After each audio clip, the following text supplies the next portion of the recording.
সন্মুখত পুলিচ আছে, সিহঁতৰ লগত তথাপিও ঢেলাই আছে।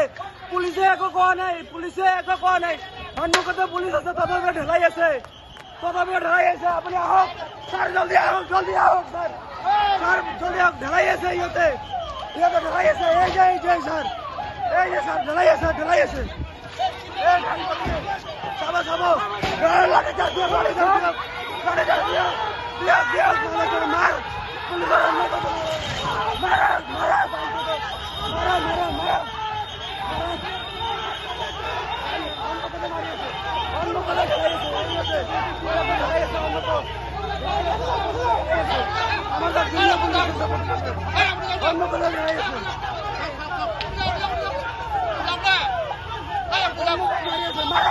মাৰা